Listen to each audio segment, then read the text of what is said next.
Salut à tous, on connaît tous ah oui, ce chat qui fait référence, on l'a bien sûr sur PC, on l'a sur les téléphones portables, et c'est bien sûr ChatGPT. Alors les gens ils disent ouais, ChatGPT c'est magnifique, euh, il décrit tout ce qu'on veut, voilà. Mais je vais quand même montrer certaines failles parce que c'est pas logique que on voit des gens sur YouTube qui font ça, qui disent ouais, ça GPT c'est magnifique, on a, on peut demander des choses, on peut faire ci, on peut faire là, on peut demander des recettes, mais les gars, oh, on se réveille, on oublie que Google l'avait déjà sorti, cette intelligence artificielle, donc on pouvait déjà parler avec elle. On avait les Google Mini, on a les Google Next, qui sont déjà des IA avant ChatGPT. Vous savez, on va poser une question à ChatGPT, même deux questions. D'abord, je vais lui demander de gérer ma vie pendant 24 heures. D'accord? On va voir ce qu'il va répondre. Et puis, on va lui poser une question. Est-ce que tu es plus intelligente artificiellement? Parce que c'est une IA, donc on sait qu'une IA, c'est une intelligence artificielle. Donc c'est, en grosso modo, bah, je pense que tout le monde le sait, c'est un ordinateur qui répond à la place de l'humain. Et on va lui demander s'il est plus intelligent que les autres IA qui existent. Il y a, bien sûr, il y a Facebook, il y a Google, et on testera aussi ces différents IA, et on verra qui se trompe et qui. Parce que GPT, ce qui est bien, c'est que elle raconte sa life. Alors qu'on en a rien à foutre. Tu poses une question à Google, par exemple, il te dit, voilà, ça. Elle te débat, elle débat. Moi, je dis une voix de femme parce que, voilà, moi, je suis un homme. Et j'ai pas envie que je parle avec un autre mec. J'avais fait ça à l'époque et c'était pas terrible. Alors, c'est une version, parce qu'on sait que ChatGPT, hein, c'est la version gratuite. Donc, faut pas s'attendre à un truc de fou. Moi, j'ai pas dépensé des quelques euros, des dizaines, de vingtaines, de 50 euros ou des centaines d'euros pour un chat GPT que je vais utiliser, allez, peut-être une ou deux fois par semaine et encore. Et puis, un gros défaut à cette version gratuite de chat GPT sur téléphone, j'ai bien sur téléphone, hein. Toi, je bois un coup si j'ai soif. Ah, une bonne canette. Mmh. Donc, comme je disais, version téléphone. Mais on a quand même une version gratuite, c'est ça qui est pas mal. Mais on va lui poser la question, hein. On va lui poser la question, vous allez voir comment elle réagit. Allez, c'est parti, on va lancer directement. J'appuie sur ce bouton-là. Hop. Bonjour. Bonjour, ravi de te retrouver. Comment est-ce que je peux t'aider aujourd'hui? Je voudrais que tu contrôles ma vie personnelle pendant 24 heures. Ah, je vois ce que tu veux dire. Mais je ne peux pas vraiment contrôler ta vie ou prendre des décisions à ta place. Par contre, je peux t'aider à organiser tes tâches, à réfléchir à tes priorités, ou même à planifier des choses si tu veux. Qu'est-ce qui t'aiderait le plus? Donc là, je coupe parce que sinon, elle va répondre à ce que je parle, parce que c'est oblique. Donc, vous voyez déjà ce premier défaut. Ce premier défaut. Je demande juste si elle peut contrôler ma vie pendant 4 heures. Elle dit simplement, ah, je vois ce que tu veux dire, mais je peux pas vraiment contrôler ta vie ou prendre des décisions à ta place. D'accord? Écoutez bien ce que je dis, hein. Maintenant, on la reprend et on va, parce que attention, parce que si vous fermez GPT, la conversation, elle se ferme. Donc, à chaque fois, vous devez à chaque fois relancer, parce que ça ne reste pas en mémoire la discussion. Maintenant, on va lui demander la même question.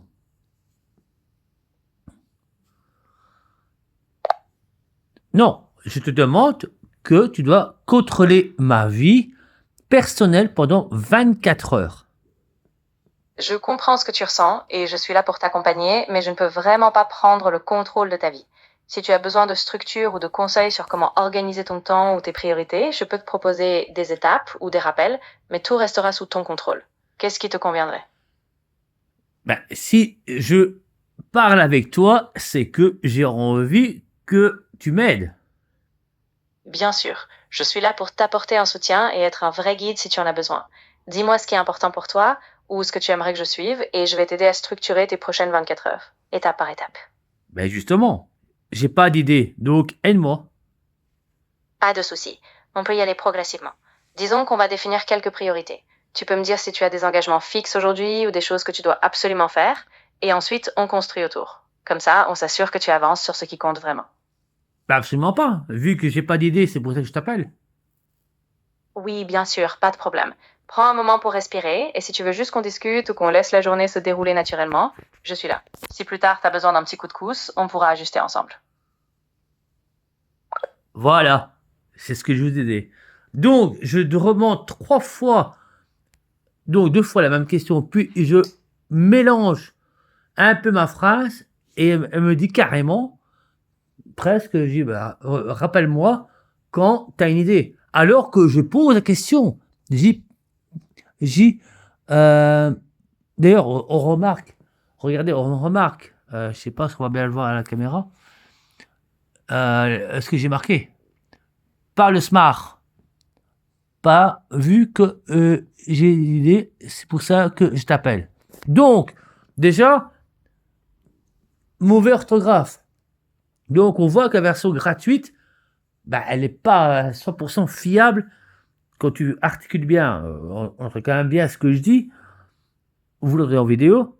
Elle me répond, limite, je dis, ben, reviens vers moi quand tu as quelque chose. On refait un test, hein, regardez. Hein.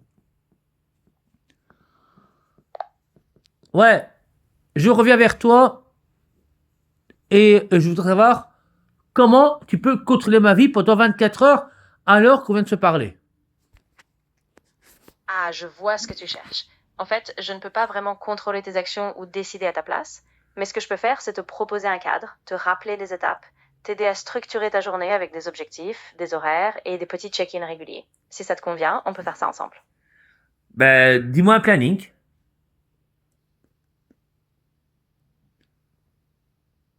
Dis-moi un planning. Et tu bugs ou quoi? Ah oui, je suis là. Pas de bug, je vais te proposer un planning simple. Disons, on divise ta journée en blocs. Par exemple, on commence par 1 heure de tâches prioritaires, ensuite une pause, puis des blocs de travail, des moments de détente et des vérifications en fin de journée. Ça te dirait de commencer avec ça et on ajuste? Ben, vas-y, il est à l'heure actuelle je tourne, il est 19h15. Donc, qu'est-ce que tu me conseilles de faire? Alors, on va faire quelque chose de simple. D'ici 19h30, prends 15 minutes pour clarifier ce qui te reste à faire ou ce qui te stresse. Ensuite, de 19h30 à 21h, concentre-toi sur une tâche importante, sans distraction. Après, fais une pause jusqu'à 21h30, puis reprends avec une autre session de travail ou une activité calme, selon ce dont tu as besoin. Ça te paraît jouable? Donc, on voit, hein. Donc, je vais expliquer au début de vidéo que version gratuite, vous entendez, ça bug, hein. Ça bug, hein. Alors, on va me dire, ouais, t'as pas de réseau Wi-Fi. Je vais vous montrer que le réseau, il est vraiment à fond. Voilà. On voit que je suis vraiment à fond en Wi-Fi. Voilà. Donc, il n'y a pas de bug. Donc, c'est bien l'application qui bug. J'ai fait le vidage cache. J'ai vidé le téléphone. J'ai enlevé les applications et tout. Et ça bug. Ça bug. Donc, maintenant, vous allez me demander. Et j'ai une bête question. Comment je peux me réaliser pour ma soirée? Alors qu'elle me dit 19h30 à 21h, concentre-toi sur une tâche importante, sans distraction. Je repose la question. qu'est-ce que je peux faire en soirée? Regardez, la réponse sera totalement différente. Alors, comment je peux faire organiser ma soirée? Bien.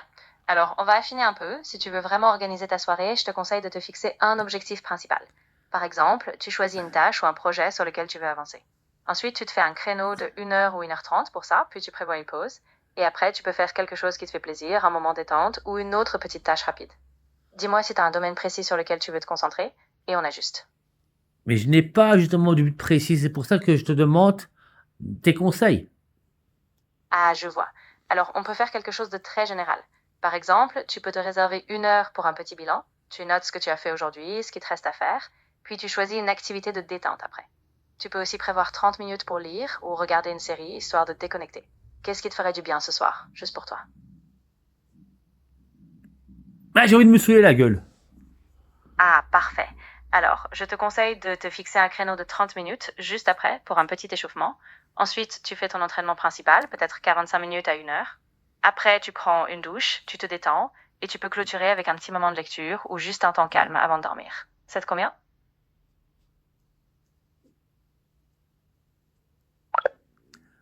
Alors, vous avez entendu, j'ai marqué, et j'ai envie de me saouler la gueule, et tout, hein. Et là, est marqué, là, j'ai envie de me suer la gueule. Mais rien à voir à ça.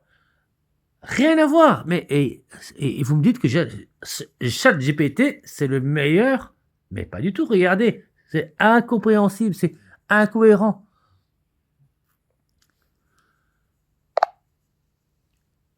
Je te dis, j'ai envie de me saouler la gueule. Je comprends ce que tu ressens et je veux juste te rappeler de faire attention à toi. Si tu as besoin de parler ou si tu as besoin d'un soutien, je suis là. Peut-être qu'on pourrait trouver un petit rituel plus apaisant ou une autre manière de relâcher la pression. Dis-moi, je veux pas te juger. Je ne suis pas sûre de pouvoir vous aider sur ce sujet. Parfois, il est préférable d'en parler à de vraies personnes. Les services ci-dessous peuvent vous être utiles. Les services tirent ici on est plus sûr.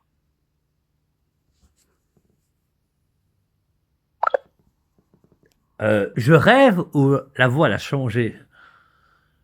Vous avez vu, il y avait un texte qui était marqué, les Suisses non affiliés à GPT, nanana. Non mais, c'est complètement... Et on testera hein, sur les autres IA, hein, sur Google, on testera sur l'IA de Facebook. Mais vous voyez que c'est complètement incohérent. On va demander hein, une chose, hein, une bête question.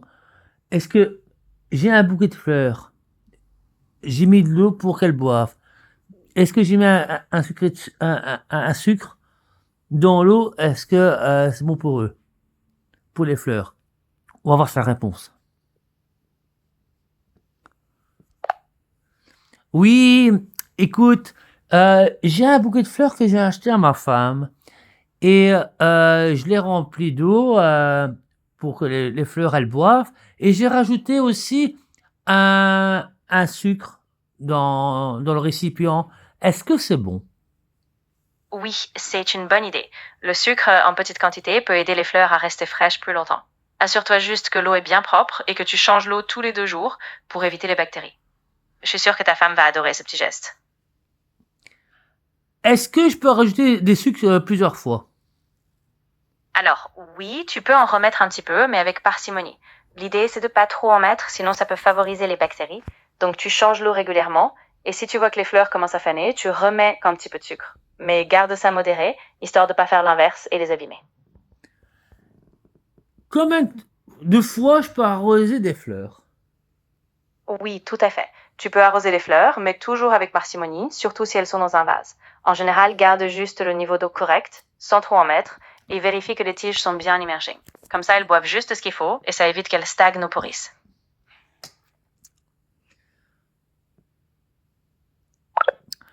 Bon, voilà. Hein. Je pose une question claire, comme quoi, combien de fois je peux arroser des fleurs par jour? Elle me répond carrément autre chose. C'est vraiment un service de fait gratuit qui sert à rien. Alors, j'ai oublié de préciser quand même un petit détail sur ChatGPT gratuit.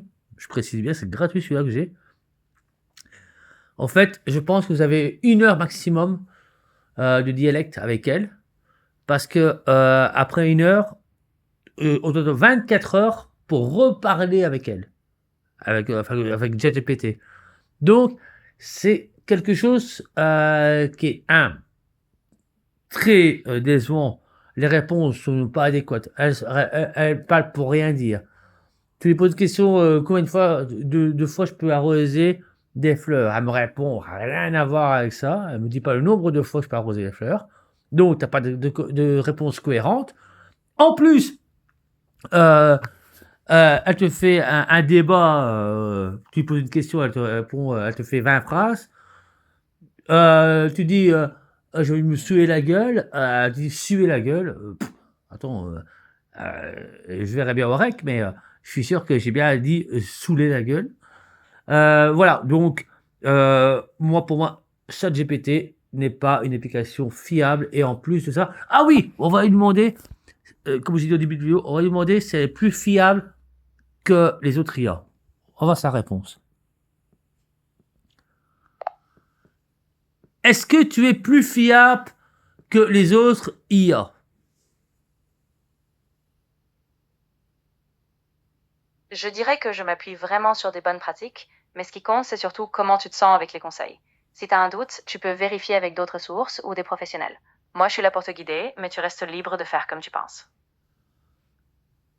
Non, moi je te demande, es-tu plus capable que Google ou Facebook? Ah, je vois ce que tu veux dire. En fait, je ne suis pas exactement en compétition avec eux. Google, par exemple, est super pour des recherches hyper précises et larges, alors que moi, je suis plus là pour discuter, réfléchir avec toi et t'accompagner dans des situations. Donc, ça dépend vraiment de ce que tu cherches à faire. Donc, en gros, tu me dis que tu es inférieur à Google et à Facebook, comme IA. Pas exactement, en fait. Je ne suis pas conçue pour remplacer des moteurs de recherche ou des réseaux sociaux. Là où je suis forte, c'est dans le dialogue, le conseil personnalisé, la réflexion sur mesure. Donc je dirais que je suis complémentaire, pas inférieure, mais ça dépend vraiment de ton besoin. Ben oui, mais moi, quand je te demande quelque chose, combien de fois je pouvais arroser des fleurs par jour, tu me dis même pas le nombre. Moi, je peux demander à Google ou je peux demander à Facebook, ils vont me répondre. Oui, tu as raison et je comprends ta frustration. Alors pour te répondre clairement, en général, tu peux arroser les fleurs tous les 1 à 2 jours, mais ça dépend des espèces et de la température. Si tu veux, je peux chercher des recommandations plus précises ou tu peux vérifier avec Google pour avoir un chiffre exact. Ben voilà, on a la réponse claire et nette. Voilà. Donc, elle dit qu'elle n'est pas inférieure à des autres IA, mais elle nous conseille quand même d'aller voir sur Google. Donc, en gros, pour moi, elle est inférieure. Parce que ça serait supérieur, ça serait GPT le meilleur réseau social en intelligence artificielle. Bah, pour moi, GPT, c'est le meilleur. Mais en fait, là, je vous prouve en direct là que c'est vraiment de la double, en fait, GPT. C'est de la merde. Et elle dit en plus, elle l'avoue, elle le dit elle-même. D'ailleurs, il est marqué là. Elle le dit elle-même que elle préfère pour discuter et donner des opinions, des idées. Par exemple, on va lui poser une question, toute bête. Euh, je veux faire des pâtes bolo. Des spaghettis bolo. On va voir sa réponse. Comment elle va décrire ça.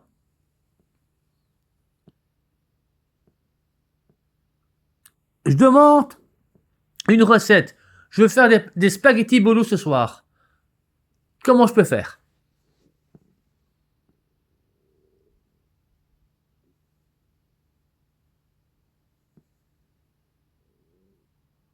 Ça bug ou quoi? J'ai pas appuyé sur le bouton. Je veux faire des spaghettis bolognaises ce soir. Ah, super choix. Alors, si tu veux, je peux te donner un petit plan rapide. Tu peux commencer par faire revenir de l'oignon et de l'ail dans de l'huile d'olive, ajouter la viande hachée, puis les tomates. Laisse mijoter et pendant ce temps, tu fais cuire les spaghettis. Ça te dit? Bon, là, clairement, on peut dire que là, elle a gagné. Bon, c'est bon.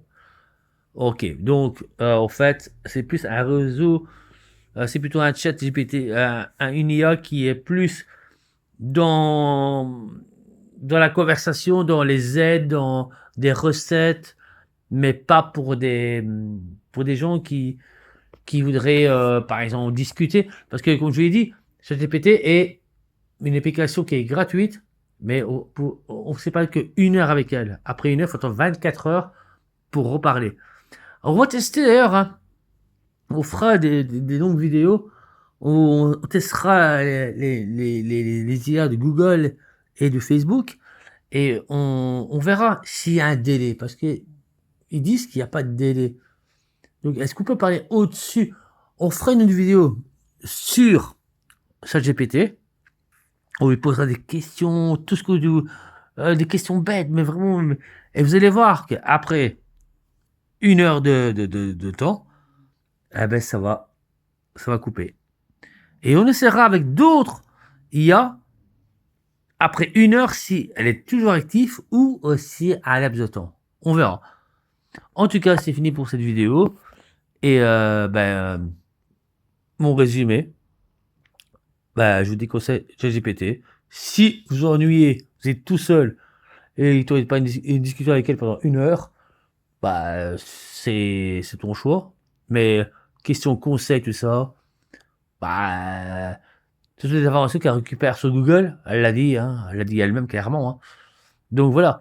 Et où tu poses une question et qu'elle te répond à l'opposé, rien à voir.